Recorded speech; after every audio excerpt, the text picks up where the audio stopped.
This is one of the craziest pictures that I have seen. My sister sent me this picture. In fact, she showed it to me a couple of weeks ago when she said, "Doesn't this picture look really creepy based on what we know?" And if you don't know what I'm talking about, the man in the middle is my father.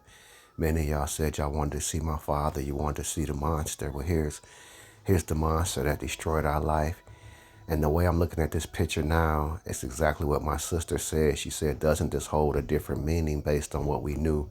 We know what he did." And my father was molesting my sisters, and he was, beating the hell out of us and locking me in the trunk of cars and hanging me on the trees of cars. And I couldn't understand why this man who I thought was supposed to love me and love my sisters would do such brutal things to us. But if you look at him in this chair, he's just sitting back, and my sisters are laying around like some Stepford kids in a harem, and I didn't even know. I can't even tell you who took this picture. It wasn't me, but somebody took this picture, and it's really disturbing, especially knowing what he did to them, especially my light-skinned sister, and all of them. It's just a horrible thing to think about, and how this man was able to look in the mirror every day and torture his children, torture our animals, and torture my mother is beyond me. But he is without a doubt the most evil man that I've ever thought about, And if you see my sisters in these pictures, they're completely innocent. They're smiling, but it's all a front.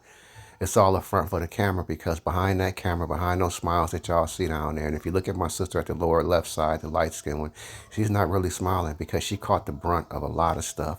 And I won't get into that story about why she caught the brunt of a lot of stuff, but he seemed to hate her.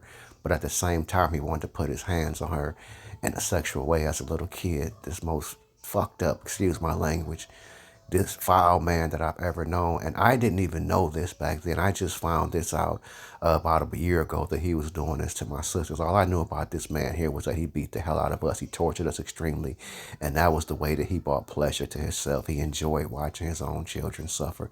He enjoyed watching his own children scream out for help, whether it was privately or publicly, because my father didn't mind beating the hell out of you publicly. And back then, nobody would question it, but it was something that got him off, And even though I'm hurt for myself, for the things that he put me through and the long life I had after that, I'm more hurt for my sisters, because what my sister told me, the lower one, the light-skinned one in the lower left-hand corner, she said, "Greg, you only knew about the beatings, but our life and existence was so much worse because you didn't know what was going on behind the scenes." And I did not. And if I probably would have, he would have died a long time ago, because that's something that even as a kid I wouldn't have accepted. But I did not know that he is the worst man, the worst human being.